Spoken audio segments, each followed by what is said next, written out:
ఆత్మీయులైన ప్రేక్షకులకు నమస్కారం. శీతాకాలపు సమస్యల్ని మనం వరుసగా ఒక సిరీస్ లాగా తెలుసుకుంటున్నాం. ఇలాంటి చలికాలపు సమస్యల్లో ముఖ్యమైనది పొడి చర్మం. ఈ కార్యక్రమంలో ఈ పొడి చర్మం గురించి తెలుసుకోబోయే ముందు శీతాకాలపు సమస్యలకి సంబంధించినటువంటి సాధారణ సమాచారం తెలుసుకుందాం. వణికించే చలిలో చర్మం పొడిబారుతూ ఉంటుంది. పెదాలు ఇలాగ బద్దలుగా పగిలిపోతూ ఉంటాయి. ముక్కు ఇలా బిగుసిపోతూ ఉంటుంది. అలాగే తరచుగా తుమ్ములు వస్తూ ఉంటాయి. ఇలాంటి చిన్న చితకా సమస్యలు సహజం. కొద్దిపాటి జాగ్రత్తలు తీసుకుంటే వీటి నుంచి తేలిగ్గా బయటపడవచ్చు. అయితే ఇదే టైంలో కొన్ని వ్యాధులు విజృంభిస్తాయి, వేధిస్తూ ఉంటాయి. ఈ విషయాన్ని మర్చిపోకూడదు. ముఖ్యంగా సోరియాసిస్ లాంటి చర్మ వ్యాధులు, అలాగే ఆస్మా ఇలాంటి శ్వాస సమస్యలు ఈ టైంలో తీవ్రతరం అవుతాయి. మరింతగా వేధించేటువంటి రిస్క్ ఉంటుంది, ప్రమాదం ఉంటుంది. ఇప్పటికే కొన్ని దీర్ఘకాలిక వ్యాధులు ఉన్న వాళ్ళు ఈ కాలంలో మరింత జాగ్రత్తగా ఉండాలి. అందుకే వీటికి సంబంధించినటువంటి అంశాలని కొద్దిగా తెలుసుకోవడం అవసరం. అందరికీ ఆహ్లాదాన్ని పెంచేటువంటి ఈ చలికాలం చిన్నపిల్లల్ని, వృద్ధుల్ని మాత్రం కొద్దిగా ఇబ్బంది పెడుతూ ఉంటుంది. ఈ కాలంలో పసిపిల్లలు అలాగే వృద్ధులు రకరకాల జబ్బుల బారిన, వ్యాధుల బారిన, సమస్యల బారిన పడుతూ ఉంటారు. ఇలాగ వ్యాధుల బారిన పడటమే కాదు, ఈ టైంలో ఈ వృద్ధుల్లో, పిల్లల్లో మరణాలు కూడా ఎక్కువ. మరణాల రేటు చాలా ఎక్కువ ఉంటుంది. అందుకే మీరు గమనించే ఉంటారు, చాలా క్యాజువాలిటీస్ అంటే ఈ మరణాలు అనేవి వృద్ధులలో ఈ చలికాలం జరుగుతూ ఉంటాయి. అందుకే పిల్లలు, వృద్ధులు ఈ చలికాలం మరింత జాగ్రత్తగా ఉండాలి. కుటుంబ సభ్యులు మరింత జాగ్రత్తలు తీసుకోవాలి. అయితే వీళ్ళే కాదు, ఇప్పటికే ఇతరత్ర ఆరోగ్య సమస్యలు ఉండేవాళ్ళు కూడా జాగ్రత్తగా ఉండాలి. ఎందుకంటే ఈ కాలం వీళ్ళకి నరకప్రాయంగా ఉంటుంది. ముఖ్యంగా సోరియాసిస్ ఉందనుకోండి, అది ఎక్కువ అవుతుంది. అలాగే ఏదైనా జాయింట్ పెయిన్స్ ఉన్నాయనుకోండి, ఎక్కువ అవుతాయి. అలాగే డిప్రెషన్ ఉందనుకోండి, ఎక్కువ అవుతుంది. ఇవన్నీ కూడా ఈ కాలం విజృంభించి ఇబ్బందులు పెడుతూ ఉంటాయి. అలాగే ఆస్మా ఇలాంటి ఊపిరితిత్తుల సమస్యలు కూడా ఈ కాలంలో ఎక్కువగా అటాక్ చేస్తూ ఉంటాయి.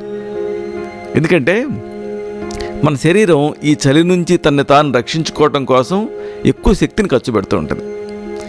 ఇలాగా ఎక్కువ శక్తిని ఈ ప్రొటెక్షన్ కోసం ఖర్చు పెట్టుకుంటున్నప్పుడు అప్పుడు ఆ ఒత్తిడి ఉంటుంది శరీరానికి. ఆ ఒత్తిడిని తట్టుకోలేక మన రోగనిరోధక శక్తి తగ్గుతుంది, బలహీనపడుతుంది. దీంతో జీవక్రియలన్నీ కూడా అస్తవ్యస్తం అవుతాయి, గతి తప్పుతాయి, గాడి తప్పుతాయి. దీంతో రకరకాల ఇన్ఫెక్షన్స్ మన మీద దాడి చేస్తాయి, చుట్టుముడతాయి. అందుకని అందరూ కూడా కొన్ని సాధారణ జాగ్రత్తలు తీసుకోవటం చాలా అవసరం. ముఖ్యంగా చెప్పుకున్నాం కదా, సోరియాసిస్, కీళ్ళ నొప్పులు ఇలాంటి ఆరోగ్య సమస్యలు ఉండేవాళ్ళు మరింత జాగ్రత్తలు తీసుకోవాలి. ఉదాహరణకు ఈ సోరియాసిస్ మీకు ఉందనుకోండి, అప్పుడు ఈ చలికాలం సరిగ్గా అన్ని జాగ్రత్తలు తీసుకుంటూ, పిండతైలం ఇలాంటి ఔషధాలని ఆయుర్వేద వైద్యుల సలహాతో వాడుకుంటూ, ఈ నీళ్ళ విషయంలో వీటిలలో కొద్దిగా నీళ్ళకి ఈ ఏదన్నా తైలం అంటే ఆలివ్ ఆయిల్ కానీ ఇలాంటివి కలిపి స్నానం చేయటం, ఇలాంటి జాగ్రత్తలు తీసుకుంటూ ఉండాలి. అలాగే ఈ మాయిశ్చరైజింగ్ క్రీములు ఇలాంటివి వాడుకుంటూ ఉండాలి. ఇక కీళ్ళ నొప్పులు ఉన్నాయనుకోండి, ఈ కీళ్ళ నొప్పులు ఎక్కువ అవుతాయి కాబట్టి వైద్యుల సలహాతోటి, సరైనటువంటి వైద్య సలహాతోటి ఈ ఎక్సర్సైజులు చేయటం చాలా అవసరం. అలాగే చలికాలం కొంతమంది ఉన్నటువంటి డల్గా మారిపోతూ ఉంటారు. రోజంతా కూడా నిరుత్సాహంగా గడుపుతూ ఉంటారు. దీన్ని సీజనల్ ఎఫెక్టివ్ డిజార్డర్ అంటారు, SAD. ఎందుకు అంటే అనేక రకాల సమస్యలు చలికాలం ఎందుకు వస్తూ ఉంటాయి అంటే రక్తనాళాలు కుంచుకుపోవటం వల్ల ఈ నిజానికి ఇలాంటి సమస్యలే కాదు, పక్షవాతం, గుండెపోటు ఇలాంటి అటాక్స్ వచ్చేటువంటి ముప్పు కూడా పెరుగుతుంది. కాబట్టి ఇలాగ అనేక సమస్యలు. వీటిలలో సాధారణంగా కనిపించేది, అతి కామన్గా కనిపించేది ఏంటంటే పొడి చర్మం. కాబట్టి పొడి చర్మం గురించి ఈ కార్యక్రమంలో మనం తెలుసుకోబోతున్నాం. ఎందుకంటే మనకి చలికాలం ఎదురయ్యేటువంటి పెద్ద సమస్య ఈ చర్మం పొడిబారటమే. అందరికీ సోరియాసిస్లు లేకపోతే కీళ్ళ నొప్పులు ఉండకపోవచ్చు, కానీ పొడి చర్మం తప్పనిసరిగా అందరినీ బాధిస్తుంది. ఒకసారి చర్మం పొడిబారిందనుకోండి, అప్పుడు ఇక దాన్ని అనుసరించి అనేక సమస్యలు వస్తాయి. బాగా దురదగా అనిపిస్తూ ఉంటుంది. అలాగే గీరుకుంటారు కదా దురదుందని, అప్పుడేం జరుగుతుంది, చర్మం పగుళ్ళిస్తున్నప్పుడు ఏం జరుగుతుంది, అక్కడ పుండు పడుతుంది. పుండు పడినప్పుడు ఏం జరుగుతుంది, చుట్టుపక్కల మరి బ్యాక్టీరియా ఇవన్నీ పొంచి ఉంటాయి, ఇవి దాడి చేసి అక్కడ నుంచి ఇక ఇచ్చి స్క్రాచ్ సైకిల్ మొదలవుతుంది. విపరీతంగా గీరుకుంటారు, ఇన్ఫెక్షన్ వస్తుంది, ఇంకా గీరుకుంటారు, ఒక నరకంగా తయారవుతుంది. కాబట్టి అందరూ కూడా ముందుగానే జాగ్రత్తలు తీసుకోవటం చాలా అవసరం. రోజు ఈ శరీరానికి ఒంటికి ఆలివ్ నూనె ఉంటుంది, అసలైన ఆలివ్ నూనె తెచ్చుకొని ఎక్స్ట్రా ఒరిజినల్ ఆలివ్ ఆయిల్ దీన్ని రాసుకొని మర్దన చేసుకోవాలి. ఒకవేళ ఇది మీకు అనువుగా లేదనుకోండి, దొరకలేదనుకోండి, కొబ్బరి నూనె కూడా రాసుకోవచ్చు. లేదు పొద్దుతిరుగుడు నూనె, దీన్ని కూడా రాసుకోవచ్చు. ఈ వెజిటబుల్ ఆయిల్స్ని రాసుకోవాలి, దీంతో మంచి ఫలితం ఉంటుంది. లేదంటే మార్కెట్లో ఈ కొన్ని క్రీములు దొరుకుతూ ఉంటాయి, వ్యాజిలైన్ బేస్డ్ క్రీమ్స్, వీటిని కూడా మీరు వాడుకోవచ్చు. అయితే వీటిని అప్లై చేయడానికి ఒక పద్ధతి ఉంది. వీటిని ప్రయోగించడానికి స్నానం చేస్తారు కదా, స్నానం చేయగానే ఒళ్ళు ఇంకా పూర్తిగా తడారక ముందే, అంటే ఇంకా ఎంత తుడుచుకున్నా కానీ కాస్త తడిగా ఉంటుంది, అలా తడారక ముందే కొద్దిగా వీటిని రాసుకోవాలి. అంటే పిండ తైలాన్ని కానీ, ఆలివ్ నూనె కానీ, పొద్దుతిరుగుడు నూనె కానీ, కొబ్బరి నూనె కానీ వీటిని రాసుకోవాలి. అప్పుడు చర్మం పొడి బారకుండా ఉంటుంది. దీంతో రోజంతా హాయిగా మృదువుగా ఉంటుంది, దురదలు ఇలాంటివి రావు. చలికాలం ఎక్కువసార్లు అలాగే ఎక్కువసేపు స్నానం ఎప్పుడు చేయకండి. హాయిగా వేడి నీళ్ళతో స్నానం చేయాలని ఉంటుంది దురదలకి, కానీ మరీ ఎక్కువసార్లు చేశారనుకోండి, అప్పుడు మళ్ళీ ఆ ఒంట్లో ఉండేటువంటి నీరంతా ఆవిరైపోయి ఇంకా దురదలు ఎక్కువ అవుతాయి, పొడి బారటం ఎక్కువ అవుతుంది. కాబట్టి స్నానాన్ని 4-5 నిమిషాలకి కుదించాలి, ఇంతకంటే మించకుండా జాగ్రత్తలు తీసుకోండి. అలాగే స్నానానికి మరీ వేడిగా ఉండేటువంటి నీళ్ళ కంటే గోరువెచ్చని నీళ్ళు వాడితే మంచిది. పైగా ఈ నీటికి చెప్పుకున్నాక కొద్దిగా ఆలివ్ ఆయిల్ కానీ లేకపోతే ఇంకేదన్నా ఇలాంటి వెజిటబుల్ ఆయిల్ కానీ కలిపి స్నానం చేయడం మంచిది. అలాగే సబ్బుల కంటే సున్నిపిండి మంచిది. ఈ కార్యక్రమాల్లో మనకి అనేక సున్నిపిండి తెలుసుకున్నాం, వీటిలో అనువైన దాన్ని వాడుకోండి. ఏది లేకపోతే పెసరపిండి, అలాగే ఓట్స్, అలాగే ఇంకా మెంతులు ఇలాంటివి మెత్తగా పొడి పట్టించుకొని దాన్ని సున్నిపిండి కింద వాడుకోవచ్చు. ఎందుకంటే ఈ సబ్బులు వాడారనుకోండి, ఈ సబ్బులు మన చర్మం మీద సహజంగా రక్షణగా ఉండేటటువంటి ఈ తైలపు పొరను తొలగిస్తాయి. దీంతో ఈ చర్మం త్వరగా పొడిబారేటటువంటి రిస్క్ ఉంటుంది. ఇక ఈ క్లాత్స్, బట్టలు ఉతకడం కోసం డిటర్జెంట్లు, గిన్నెలతో సబ్బులు ఇలాంటివి ఎక్కువసేపు చేతులకి తగలకుండా జాగ్రత్తలు తీసుకోండి. ఎందుకంటే డిటర్జెంట్స్ ఎలర్జీలు వస్తాయి. వీటిని కడిగేసుకోగానే చేతులకి కొద్దిగా నూనె రాసుకోండి, అప్పుడు చేతులు పొడిబారకుండా పగలకుండా ఉంటాయి. ఇక కాళ్ళు చేతులే కాదు, పెదాలు ఇవి కూడా పగులుతూ ఉంటాయి, చిట్లు ఇస్తాయి, బీట్లు ఇస్తాయి, విపరీతంగా బాధ పెడుతూ ఉంటాయి. కాబట్టి దీనికి చక్కగా ఇంట్లో తయారు చేసుకున్న వెన్నపూసని రాసుకోండి. ఒకవేళ అది తయారుగా లేదా బయట వ్యాజిలైన్ బేస్డ్ క్రీమ్స్ ఉంటాయి, వీటిని రాసుకోవచ్చు. ఇక చుండు ఉందనుకోండి, ఈ కాలం మరింత ఇబ్బంది పెడుతూ ఉంటుంది, పొట్టు పెరుగుతూ ఉంటుంది. కాబట్టి ఒకవేళ మీకు చుండు ఉంటే ఏం చేయాలి, ఫ్రీక్వెంట్గా తలస్నానం చేస్తూ ఉండండి. అలాగని ఈ షాంపూలు విపరీతంగా రుద్దకండి. మామూలుగా మనకి సికాయ, తర్వాత కుంకుడు, కచ్చూరాలు ఇలాంటి వాటితో చేసుకున్నటువంటి పొడులని తల స్నానం కోసం వాడండి. మృదువుగా రుద్దుకుంటే సరిపోతుంది. అలాగే తలకి నూనె అవసరం, కానీ మరీ ఎక్కువగా పట్టించుకోవద్దు. ఎందుకంటే జిడ్డు తయారయ్యి, శవం ఎక్కువ తయారయ్యి జిడ్డుతో కూడినటువంటి ఈ చుండు తయారవుతూ ఉంటుంది.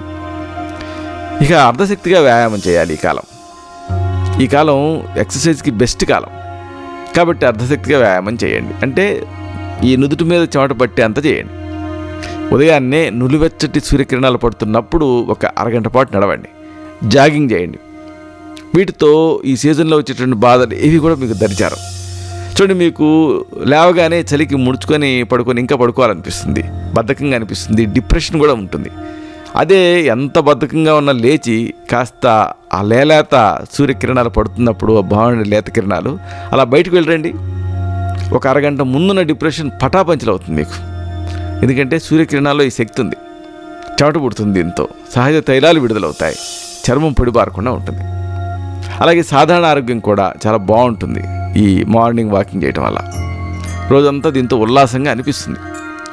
సరే, మరి మీ చర్మం పొడిబారిపోయింది, విపరీతంగా ఇబ్బంది పెడుతూ ఉంది, దురదలు ఉన్నాయి, ఆ తర్వాత పుండ్లు పడ్డాయి, ఆ తర్వాత మళ్ళీ దురదలు వస్తున్నాయి, ఇంకా సోరియాసిస్ లాంటివి ట్రిగర్ అవుతున్నాయి. ఏం చేయాలి? వరుసగా కొన్ని చక్కటి గృహ చికిత్సలు ఉన్నాయి, వీటిని తెలుసుకుందాం.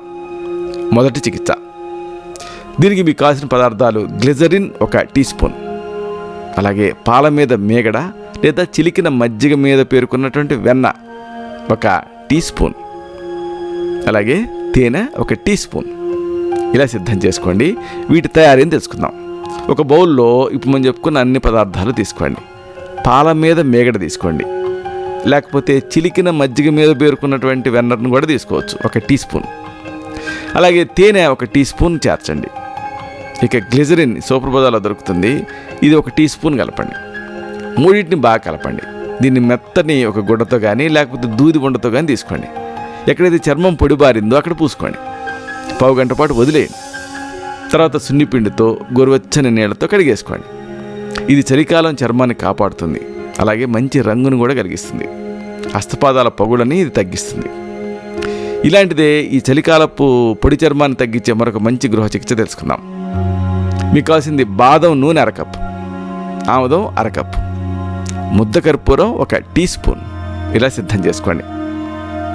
బాదం నూనె అరకప్పు, ఆముదం 1 అరకప్పు, అలాగే ముద్ద కర్పూరం 1 టీ స్పూన్ ఇలాగ వీటిని ఒక బౌల్లో తీసుకోండి. అన్నిటిని బాగా కలపండి. ఒక సీసాలో నిల్వ చేసుకోండి. దీన్ని స్నానానికి ముందు శరీరానికి పూసుకోండి, మర్దన చేసుకోండి. తర్వాత సున్నిపిండితో గోరువెచ్చని నీళ్ళతో స్నానం చేసేయండి. ఇది చలికాలం మీ చర్మాన్ని, చర్మపు కాంతిని కాపాడుతుంది. ఇలాంటిదే మరొక గొప్ప ఇంటి వైద్యాన్ని తెలుసుకుందాం. అరటి అలాగే తేనెతో తయారు చేసుకునే ఇంటి వైద్యం ఇది. ఎలా చేసుకోవాలి తెలుసుకుందాం. ఒక 2 చక్కగా మిగలబడినటువంటి అరటిపళ్ళు తీసుకోండి. మెత్తగా చేయండి, గుజ్జులాగా అవుతుంది. ఇప్పుడు ఈ గుజ్జుకి 2 టేబుల్ స్పూన్లు తేనె కలపండి. బాగా కలిగి తిప్పండి. ఇప్పుడు మీకు పేస్ట్ లాగా అవుతుంది. దీన్ని పొడి చర్మం మీద పూసుకోండి. 20 నిమిషాలు వదిలేయండి. తర్వాత గోరువెచ్చని నీళ్ళతో కడిగేసుకోండి. అమేజింగ్ రిజల్ట్ ఉంటుంది. పొడి చర్మం సమస్య నుంచి మీరు బయటపడతారు. ఇలాంటిదే మరొక మంచి ఇంటి వైద్యాన్ని తెలుసుకుందాం. బార్లీ పిండి, అలాగే పసుపు, ఇంకా ఆవ నూనె, వీటితో చేసుకునే మంచి ఇంటి వైద్యం ఇది. ఎలా చేసుకోవాలి? ఒక 2 టేబుల్ స్పూన్లు బార్లీ పిండి తీసుకోండి. దీనికి 1 టీ స్పూన్ అంటే ఒక చిన్న చెంచాడు పసుపు పొడిని కలపండి. అలాగే 2 టీ స్పూన్లు ఆవ నూనె, మస్టర్డ్ ఆయిల్ కలపండి. అలాగే కొద్దిగా నీళ్ళు కలపండి. బాగా కలిగి తిప్పండి. పేస్ట్ లాగా అవుతుంది. దీన్ని మీకు ఎక్కడైతే చర్మం పగిలిందో అక్కడ రాసుకోండి. ఒక 10 నిమిషాలు అలాగే వదిలేయండి. తర్వాత దీన్ని మీ అరిచేతులు ఉంటాయి కదా, దీంతో బాగా రుద్దుకోండి, స్క్రబ్ చేయండి. ఆ తర్వాత గోరువెచ్చని నీళ్ళతో స్నానం చేసేయండి. దీంతో మీ చర్మం మృదువుగా తయారవుతుంది. ఫెయిర్గా మంచి రంగు తేలుతారు. అడిగి మించి సిల్కీగా పట్టులాగా మీ చర్మం తయారవుతుంది. ఇక ఇలాంటిదే ఈ పొడి చర్మం సమస్యను తగ్గించేటటువంటి మరొక మంచి ఇంటి వైద్యాన్ని తెలుసుకుందాం. ఇది కోడిగుడ్డు పచ్చ సొనతో చేసుకునే వైద్యం. ఎలా చేసుకోవాలి? మీరు కోడిగుడ్డు ఉంటుంది కదా, దాన్ని కొట్టండి, పగలగొట్టండి.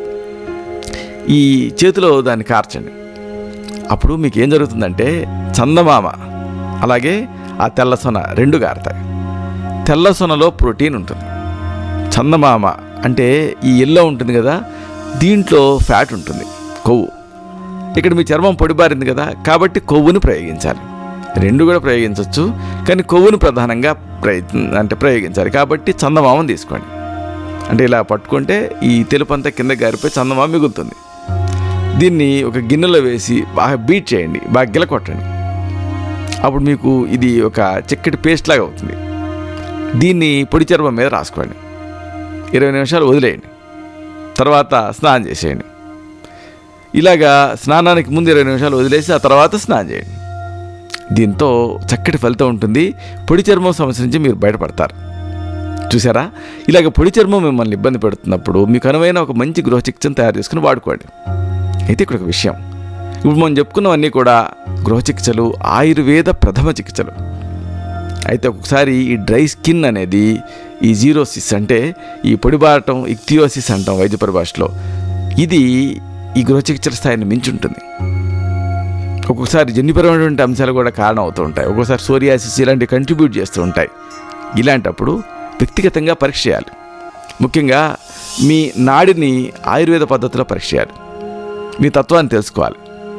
అలాగే మీకు అనువైనటువంటి ఔషధాన్ని ఈ పరీక్షలను బట్టి ప్రిస్క్రైబ్ చేయాల్సి ఉంటుంది, తగిన అనుపాన సహపానాలతో.